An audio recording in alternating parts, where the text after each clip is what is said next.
해운대는 우리나라에서 가장 넓은 해변이기 때문에, 모래사장이기 때문에 여름에는 100만 명의 인파가 몰릴 때가 있습니다. 그런데 이 해운대는 동해와 남해가 만나는 지점이기 때문에 이안류라고 해서 급류가 생길 때가 있습니다. 그래서 어떤 때는 사람들이 튜브를 탔다가 그 급류에 휩쓸려서 바다 한가운데로 떠내려갈 때가 있습니다. 어떤 때는 500명이나 바다 한가운데로 떠내려간 적도 있습니다.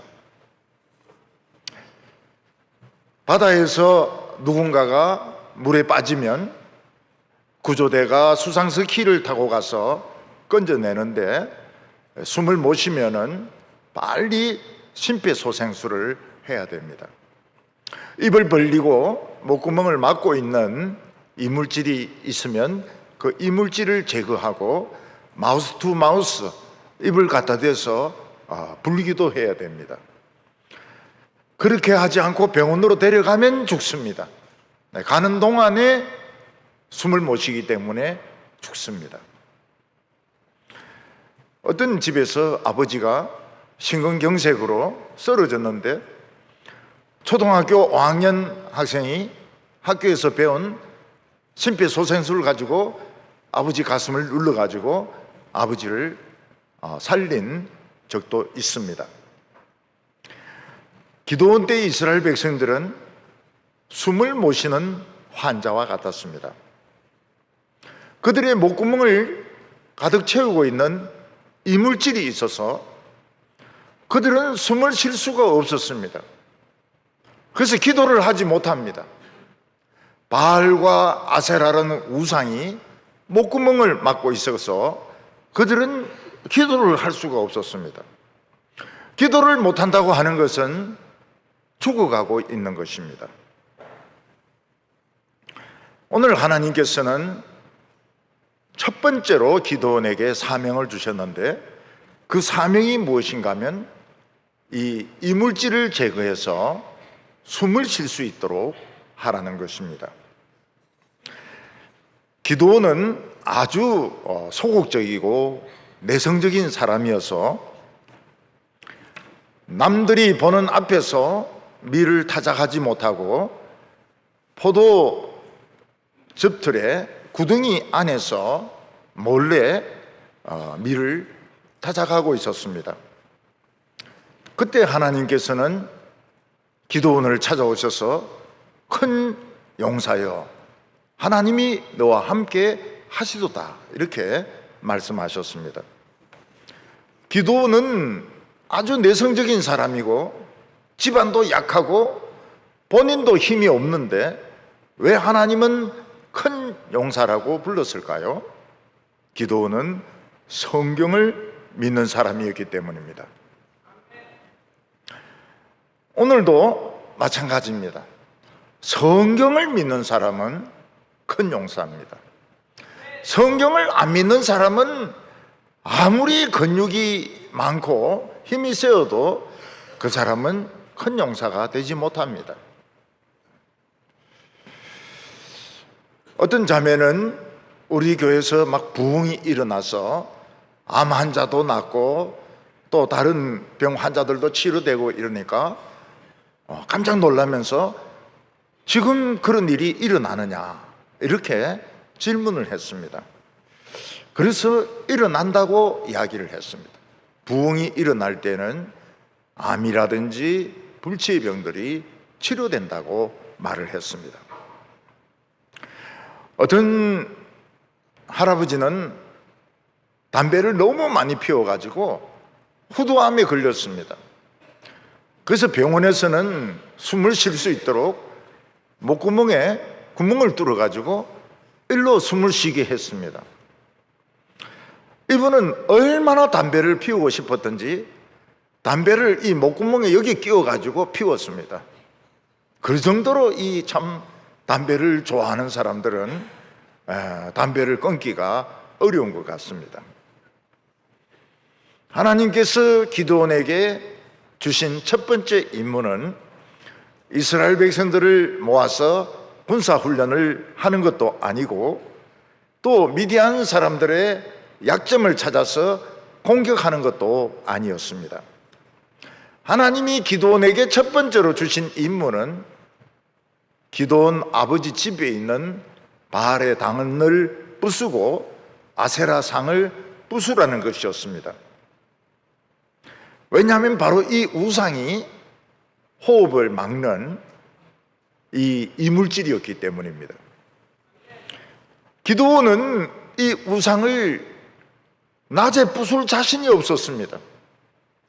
그 우상 숭배하는 사람들이 다 사촌 형이라든지 친척인데 흔한 대낮에 하다가는 친척이 몰려와서 싸우면 싸울 자신이 없었습니다. 그래서 밤에 10명의 종들을 데리고 가서 바알의 단을 부수고 아세라상을 찍었습니다. 하나님의 보시기에 이스라엘 백성들은 어떤 상태에 있습니까? 숨을 쉬지 못하는, 지금 호흡이 중지된 그런 응급 환자였습니다. 병원에 가면 벌써 늦을 정도로 급히 심폐소생술을 해야 될 정도로 숨을 못 쉬는 그런 응급 환자였던 것입니다. 하나님께서는 기드온에게 급하게 이 이물질을 제거하고 아버지의 두 번째 수소를 하나님께 바치라고 말씀하셨습니다. 왜 두 번째 수소를 바치라고 했을까요? 그거는 아마도 첫 번째 수소는 바알에게 바치기로 약속이 되어 있었던 것 같습니다. 그러니까 이스라엘 백성들의 모든 우선순위는 바알에게 맞춰져 있는 것입니다. 하나님께서는 바알에게 바쳐지기로 약속한 수소는 그냥 없는 거로 치고 두 번째 수소를 가지고 하나님께 제사를 드리라. 그러니까 필요 없는 거 바알과 아세라단은 부수고 그동안 중단되었던 예배는 회복하라. 이것이 하나님이 기드온에게 주신 첫 번째 임무였습니다. 입시를 준비하는 학생에게는 모든 것이 어디에 맞춰져 있습니까? 입시라든지 학원에 맞춰져 있습니다. 그래서 학원에서 공부를 하면 교회도 못 나오고 학원에서 뭐 어떤 강의가 있으면은 예배도 못 드리고 모든 것이 청소년들은 수능에 다 맞추어져 있습니다. 마찬가지로 이스라엘 백성들은 모든 것은 바알과 아세라에 맞추어져 있었습니다. 하나님은 우선순위에서 세 번째, 네 번째로 밀려 있었습니다. 하나님께서는 이것을 바로잡아라. 바알에게 바치겠다고 했던 것은 무시해버리고 두 번째 수소를 가지고 하나님께 제사를 드리라고 했습니다. 기드온의 친척들은 매일 아침에 바알의 제단과 아세라상을 찾아와서 새벽 기도 같은 것을 했습니다. 어느 날 와보니까 바알의 단과 아세라상은 너무 비참하게 깨어져 있었고 거기 소로 짐작되는 짐승이 하나 불에 타 있었습니다. 그들은 큰일 났다. 그렇지 않아도 우리 정성이 부족해서 우리가 이렇게 고생하는데 바알의 단과 아세라상을 찍었으니까 바알과 아세라는 우리에게 보복할 것이다. 우리가 이 보복을 당하지 않으려면 이렇게 한 사람을 잡아서 죽여야 된다. 누구겠느냐? 이거는 결국 기드온일 것이다. 그래서 사람들은 기드온의 집에 몰려왔습니다. 기드온의 아버지에게 요구했습니다. 기드온을 내놓아라. 우리가 지금 바알과 아세라상을 건드렸기 때문에 큰 재앙이 올 텐데 그 막으려면 기드온은 죽여야 된다. 그때 기드온의 아버지에게 놀랍게 이성이 돌아왔습니다. 그래서 뭐라고 말하는가 하면 기드온의 아버지가 재앙이 오면 싸우면 될 거 아니냐, 바알과 아세라가 신이라면 자기가 자기를 지켜야지 왜 이스라엘이 바알과 아세라를 지켜주느냐고. 오늘 바알과 아세라를 위해서 싸우는 자 있으면은 나하고 싸워야 된다 이러면서 기드온을 두둔을 했습니다. 이게 첫 번째 표징이었습니다. 놀라운 변화가 생긴 것입니다. 예를 들어서 어떤 형제는 신학교를 가고 싶어서 막 이런데 아버지가 굉장히 반대를 했습니다. 너가 돈을 벌어야지 신학교를 가면 어떻게 하냐고.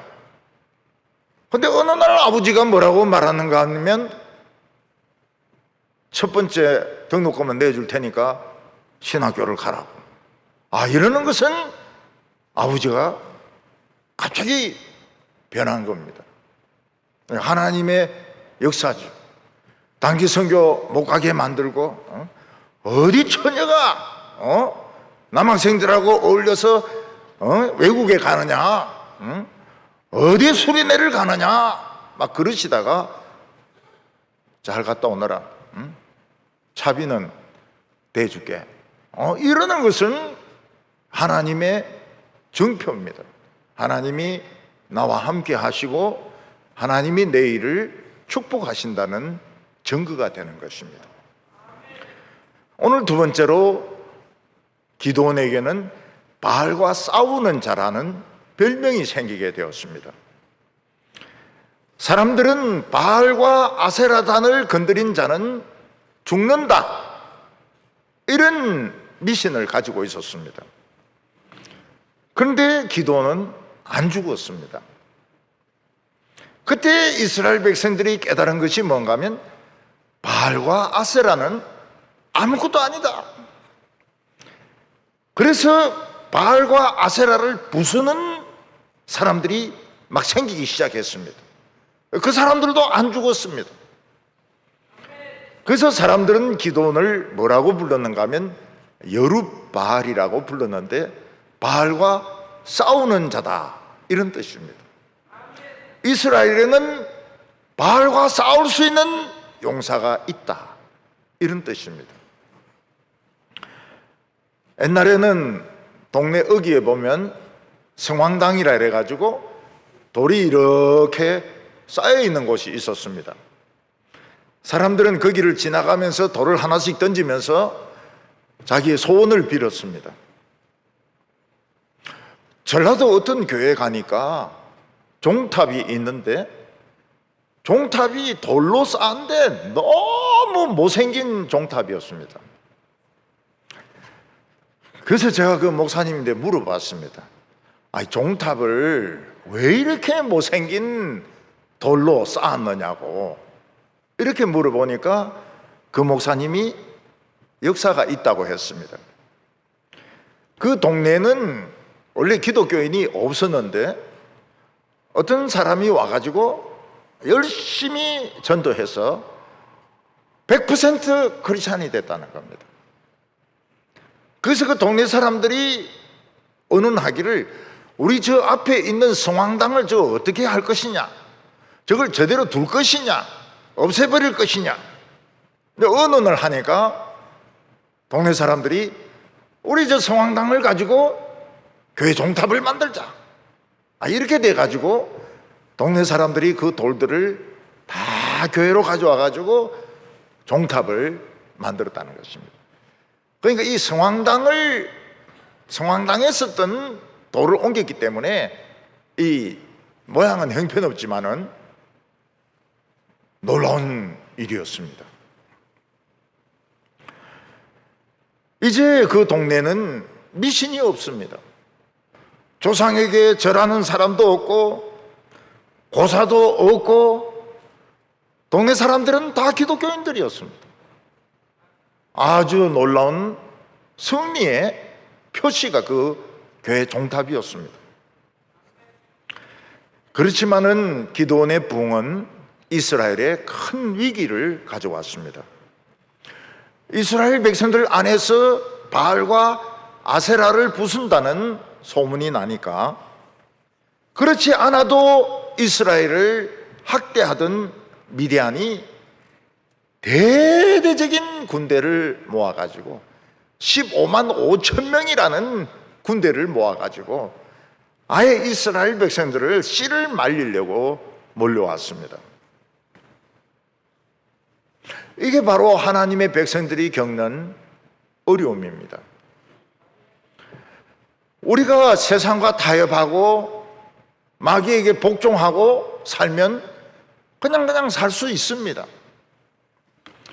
근데 괜히 은혜를 받아가지고 우리 믿음으로 산다, 말씀대로 산다 이러면은 도저히 먹고 살 수 없는 이런 어려움이 생기게 되는 것입니다.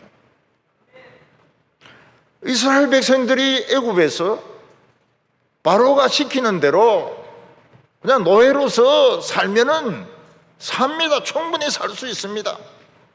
남자애 죽이라 그러면 강에 던져버리고 여자애 죽이라 그러면 막 늑대인데 줘버리고 그러면 살 수는 있습니다.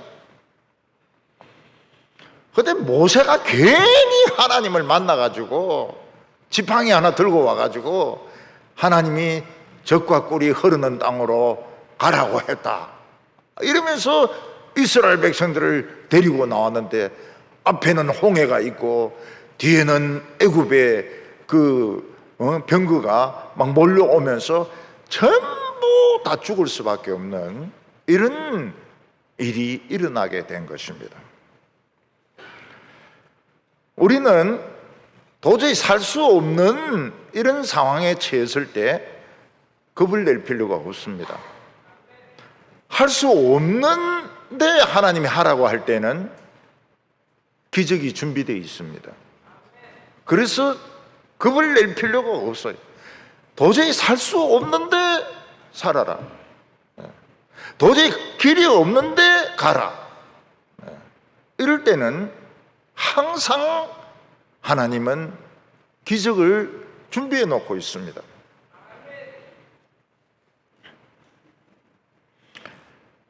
기드온은 15만 5천 명의 미디안 사람들이 쳐들어오니까 나팔을 불었습니다. 모인 사람들이 3만 2천 명이었습니다. 15만 5천 명하고 3만 2천 명은 이거는 게임이 되지 않습니다. 너무너무 적어요. 이때 항복해야 됩니까? 싸워야 됩니까?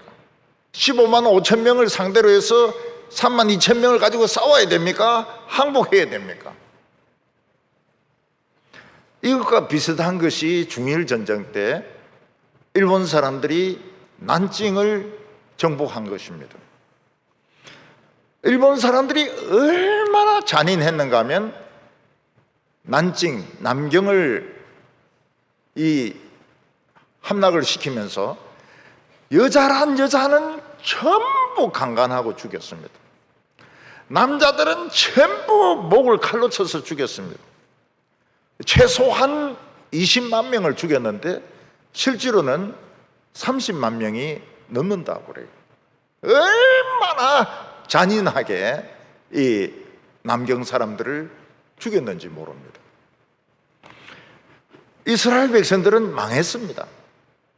항복을 해도 망하는 거고 싸워도 망하는 것이고, 그러니까 괜히 기드온이 은혜 받는 바람에 기드온이 막 큰 용사가 되고 하나님께 뭐 먹는 걸 바쳤다가 막 불이 임하고 이러는 바람에 이스라엘 백성들은 그냥 다 죽게 된 겁니다. 이래도 죽고 저래도 죽습니다. 오늘 세 번째로 기드온은 하나님에게 정표를 요구했습니다. 아무리 기드온이 참 믿음이 좋다 하더라도 인간입니다. 그에게는 15만 5천 명이라고 하는 어마어마한 적이 있습니다. 이 적들을 보고 기드온이 겁을 내지 않을 수가 없습니다. 기드온은 하나님에게 정표를 보여달라고 그랬습니다.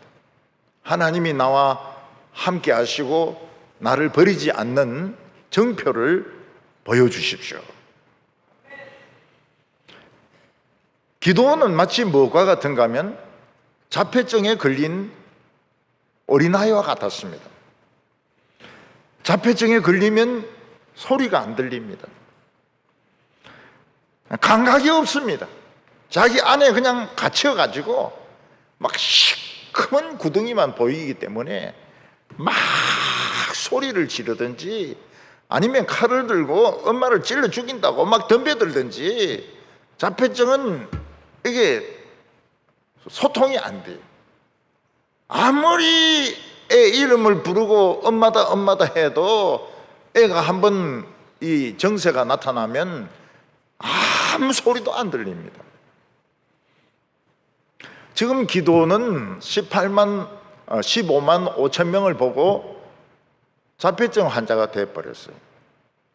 아무 소리도 안 들립니다. 아무것도 느껴지지가 않는 거예요. 하나님하고 의사소통은 완전히 막혀버렸습니다. 그때 기드온에게 감각이 있는 부분이 딱 한 군데 있었습니다. 거기가 어딘가 하면 손바닥입니다. 손바닥. 헬렌 켈러 같이 손바닥에는 감각이 있었습니다. 헬렌 켈러 선생님은 헬렌 켈러에게 손에 물을 부으면서 워터 이렇게 써주고, 햇빛이 비치면 sun 이러면서 이제 의사소통을 했다고 합니다. 기드온에게는 아무 소리도 안 들립니다. 아무 감각이 없어요. 근데 감각이 있는 유일한 곳이 손바닥입니다. 몸 전체는 지금 굳어 있습니다. 돌입니다. 돌. 움직여지지가 않아요.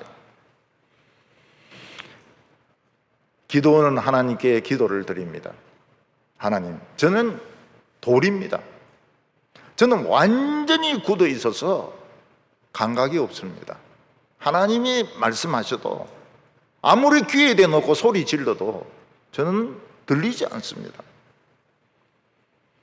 만약 하나님이 살아계시고 저를 이기게 해주신다면 제 감각이 있는 부분이 손바닥입니다.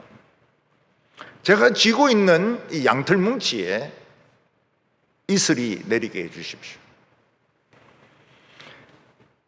그러면 제가 하나님이 저와 함께 한다는 것을 제가 느끼겠습니다. 딴 거로는 저는 느낄 수가 없습니다. 기도는 말로 되지가 않습니다. 너무 사람이 굳어 있기 때문에, 너무 사람이 경직되어 있기 때문에 설득으로 되지 않습니다. 뭔가 손에 잡히는 것이 있어야 됩니다. 그래서 기드온은 하나님께 그렇게 기도하고, 설마 내일 양털에게만 이슬이 내리겠나 하고 이제 밤에 잠을 잡니다.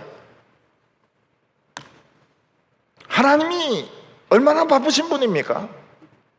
하나님은 태양도 떼야 되지요, 지구도 돌려야 되죠, 기도하는 사람도 한두 명이 아니죠. 어떻게 기도원의 기도를 들어주신다고 장담할 수가 있습니까? 이건 다 내 공상이야.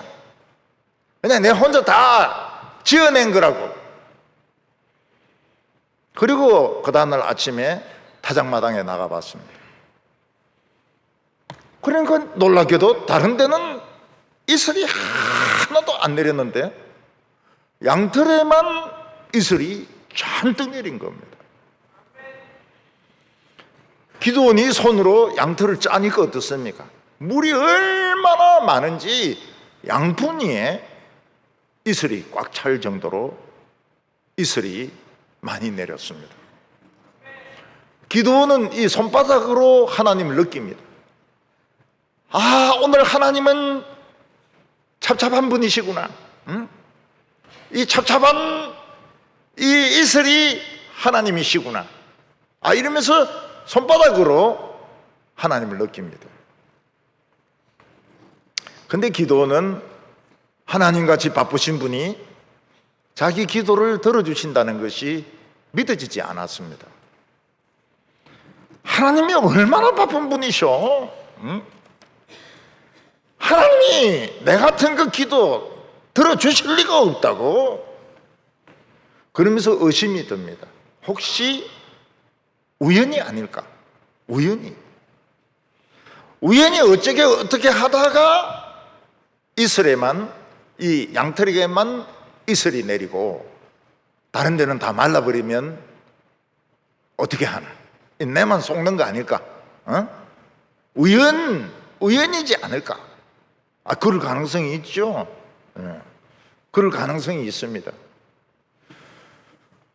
어떤 청년은 내일까지 단기 선교 갈 돈 생기게 해달라고 막 기도했는데 돈 생겼을 때 왜 하나님 이것밖에 안 줄까?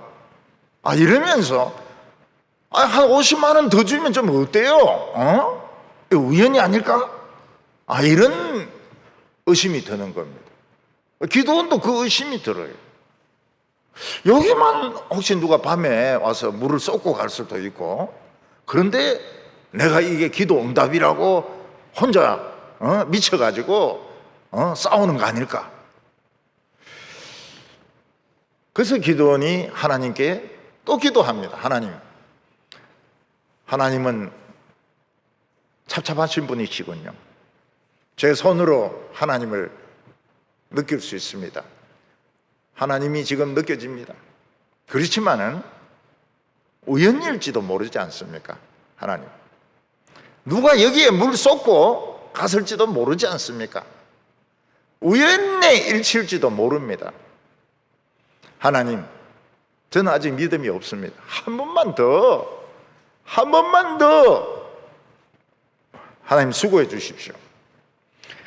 이번에는 요 양털에만 이슬이 내리지 않고 딴 데만 이슬이 내리게 해주십시오. 그러면서 이제 집에 들어갑니다. 하나님께서 내 같은 거 기도 들어주시겠나? 응? 하나님이 얼마나 바쁘신데 내가 미쳤지? 들어가서 자고 나왔습니다. 양털이 뽀송뽀송해요. 이 손으로 하나님을 느낄 수 있습니다. 하나님은 어떤 분이십니까? 뽀송뽀송한 분이세요. 그리고 그 주인은 전부 이슬이었습니다. 특히 팔레스타인은 우리하고 달라서 저런 산이 없습니다. 전부 구릉지기 때문에 해가 뜨면 바로 비칩니다. 그러니까 그 풀잎이나 돌이나 이런 데 있는 이슬들이 전부 보석같이 빛나는 겁니다. 누군가가 보석을 뿌려놓은 것 같아요. 온 세상이 보석입니다. 이슬이에요. 그때 기도원이 믿습니다. 약하지만은 믿습니다. 하나님, 제 기도 들어주신다는 거 믿습니다. 하나님이 저와 함께 하시는 거 믿습니다. 그래서 기도원은 정표를, 하나님이 함께 하신다는 정표를 얻었습니다. 어떤 엄마가 있는데 애가 막 열이 펄펄 납니다. 애를 안고 막 교회로 바로 왔어요. 교회로 바로 왔어요. 병원에 가야 되는데 교회로 바로 왔어요. 목사님, 우리 애가 지금 막 열이 막 나는데 기도해 주세요. 그 기도했습니다. 열이 떨어졌어요. 그때 엄마 마음속에 무슨 생각이 듭니까? 아, 이건 기도 응답이야. 하나님 우리 아기를 사랑하신다고, 이런 생각이 드는 것보다 열 떨어질 시간이 됐기 때문에 떨어진 거 아닐까? 아, 이런 의심이 드는 겁니다. 그래서 그런 의심은 물리쳐야 됩니다. 그런 의심은 이거는 기도의 응답이다 이렇게 믿어버려야 됩니다.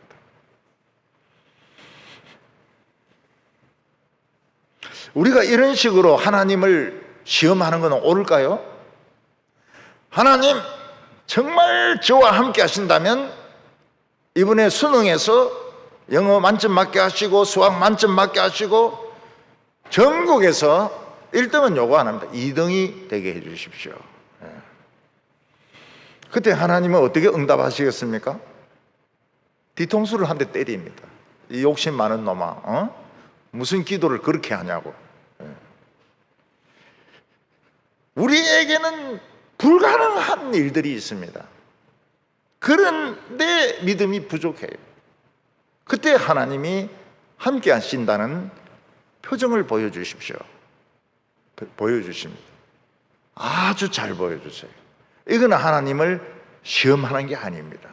하나님을 시험하는 게 아닙니다. 내 믿음이 약하기 때문에 하나님께 좀 믿음을 도와달라고 기도하는 것이고 그것은 좋은 것입니다. 우리 믿는 사람에게는 하나님과 사인이 있습니다. 비밀 사인이 있습니다. 삼손에게는 그 비밀 사인이 뭡니까? 머리털이었습니다. 머리털이 하나님이 함께 하신다는 사인이었습니다. 삼손이 그 비밀을 알려주는 바람에 결국 머리털 밀리고 눈알 뽑히게 됩니다. 어떤 사람에게는 등록금이 생기는 것이 사인일 수 있습니다. 등록금이 생깁니다. 어떤 사람에게는 두통이 그냥 없어지는 경우도 있습니다.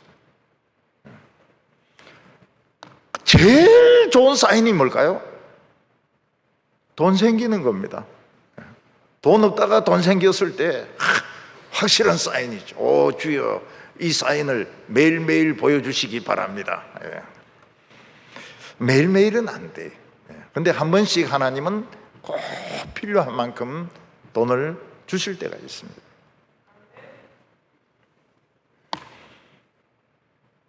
기도원의 마음속에는 이 양털이 이슬이 내리는 것이 우연의 일치일 수도 있다, 이런 의심이 있었습니다. 근데 하나님께서는 정확하게 기도원이 기도한 대로 응답해 주셨습니다. 우리에게는 우리의 호흡을 막는 이물질이 있을 수가 있습니다. 어떤 성도 집에는 술병이 쫙 진열되어 있는 경우 있습니다. 그거 부숴버리면 돼요. 부수면 됩니다. 어떤 집사님 집에는 막 화투가 쫙 있는 데도 있어요. 그것도 숨을 막는 것입니다. 청년들에게도 그런 것이 있을 수 있습니다. 나쁜 비디오라든지 나쁜 영화라든지 이런 거, 투자한 게 얼만데 이러면 안 됩니다. 과감하게 그냥 쓰레기통에, 불 붙는 쓰레기통에 집어 던져버려요. 그러면 숨을 쉴 수가 있습니다. 숨을 쉰다는 것은 기도한다는 거예요. 기도할 마음이 생깁니다. 미신은 전부 엉터리입니다. 집에 종교가 2개 있으면 집 망한다. 제가 직장에 근무할 때 옆에 아가씨들이 있었는데 다 그 불자들이었습니다. 그 제가 교회 가자 이러니까 못 간다고.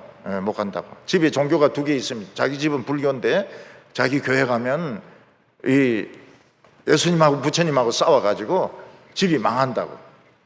그래서 제가 이야기했습니다. 집에 종교 2개 있는 건 좋은 거다.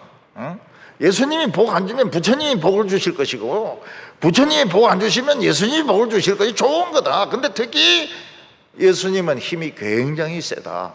한번 교회 나와봐라. 그 처녀들이 교회를 나오기를 시작했어요. 교회를 나왔어요. 처음에는 겁이 나가지고 못 나오더니 교회 나왔어요. 놀라운 일이죠. 우리는 미신에 사로잡힐 필요가 없습니다. 그래서 발렌타인데이 이런 데는 그냥 초콜릿 먹어버리면 되는 것이지, 안 사줬기 때문에 난 결혼 못한다. 빼빼로데이는 그냥 먹어버리면 되는 것이지, 아무도 안 사줬기 때문에 나는 결혼 못한다. 그런 생각할 필요 없어요. 먹을 거 있으면 막 먹어버리면 되는 겁니다. 친구 것도 그냥 뺏어서 먹어버리면 돼요. 열이 떨어지고 두통이 없어지고 학교 갈 수 있도록 등록금이 생기고, 다 하나님이 나와 함께하는 정표입니다. 한 번은 수련회를 하는데 경북대 대학원 여학생이 왔습니다. 그 여학생이 그래요. 저는 한 번도 등록금을 제대로 내본 적이 없습니다. 집이 어려워가지고 늘 맨 마지막으로 냈다는 겁니다. 그래서 제가 물어봤습니다. 졸업 못했냐 이러니까, 그건 아니고요, 졸업은 했는데요 맨날 꼴찌였다는. 그럼 됐지 뭐, 졸업했으면 됐지 뭐, 뭘 그래 걱정하냐고. 그게 얼마나 스릴이 있고 좋은데, 꼴찌로 등록금 내서 졸업하는 게 얼마나 스릴이 있냐고. 그랬더니 자매가 좀 생각하더니 그렇네요. 그러면서 돌아갔습니다. 아주 아름답게 생긴 자매인데 집이 이제 어렵다고 해가지고 불평이 생겼다가 그게 굉장히 스릴 있는 거라고 하니까 그 말 믿고 돌아갔습니다. 하나님은 우리의 신음소리도 다 듣고 계시고 우리의 생각까지도 다 듣고 계십니다. 그래서 두려워하지 말고, 여러분 손수건 가지고, 이 손수건이 양털 아닙니까? 손수건 가지고 기도하시고, 또 때로는 친구 손을 잡고 기도하시고, 그래서 하나님이 주시는 이 정표를 다 체험하고 믿음으로 사는 우리 청년들 다 되시기를 바랍니다. 기도드리겠습니다. 하나님 아버지, 우리는 믿음이 너무나도 부족합니다. 겨자씨만한 믿음이 있어도 산이 옮겨진다고 했는데 저희들은 늘 겨자씨 같은 믿음이 없어서 흔들릴 때가 많습니다. 주여, 저희들의 부족한 믿음을 도와주시기를 원합니다. 하나님, 우리의 마음을 너무나도 잘 아시는 주여, 너무나도 섬세하게 우리를 살피고 계시는 하나님 아버지, 저희들이 하나님을 확신할 수 있게 하여 주시옵소서. 예수님의 이름으로 기도하옵나이다. 아멘.